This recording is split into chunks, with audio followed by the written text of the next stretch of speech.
Jim DeFede's The Day the World Came to Town, 9/11 in Gander, Newfoundland, 2002, is a moving account of how a small Canadian town became a beacon of humanity during one of history's darkest days. When U.S. airspace was closed on September 11, 2001, 38 planes carrying nearly 7,000 passengers were diverted to Gander, Newfoundland. DeFede chronicles how the town's residents opened their homes, hearts, and resources to strangers in need. His central thesis is clear: in moments of crisis, ordinary people can embody extraordinary compassion. DeFede's narrative style is heartfelt, journalistic, and deeply human. He blends eyewitness accounts with narrative storytelling, creating a tone that is both factual and emotionally resonant. The atmosphere of the book is tense yet uplifting, capturing both the fear of 9/11 and the kindness that followed. The first major theme of the book is hospitality in crisis.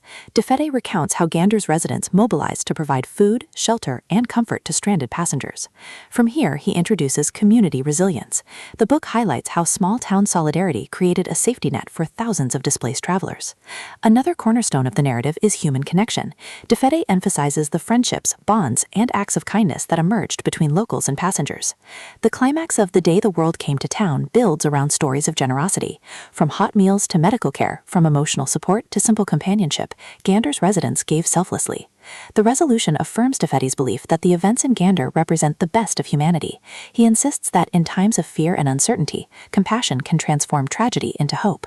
DeFede begins with the chaos of September 11, 2001, describing how U.S. airspace was shut down and planes were forced to land elsewhere. Gander, a town of just 10,000 people, suddenly became host to nearly 7,000 stranded travelers. The hospitality and crisis theme is central. DeFede recounts how residents mobilized to provide food, shelter, and comfort to stranded passengers. Schools, churches, and community centers became makeshift shelters, and families opened their homes to strangers. The community resilience section adds depth. DeFede highlights how small-town solidarity created a safety net. He portrays Gander as a model of resilience, where ordinary people rose to extraordinary challenges. The human connection narrative is inspiring. DeFede emphasizes the friendships, bonds, and acts of kindness that emerged between locals and passengers.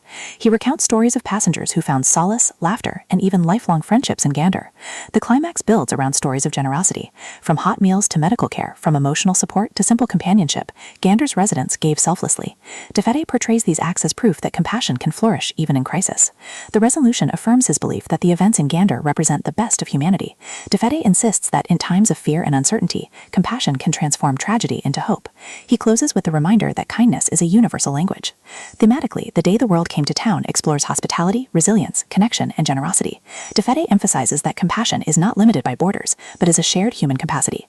For modern readers, the book offers both history and inspiration. It confronts the horror of 9/11 while celebrating the humanity that emerged in response. DeFede's message is clear. In moments of crisis, ordinary people can embody extraordinary compassion. At its core, The Day the World Came to Town is about kindness and resilience.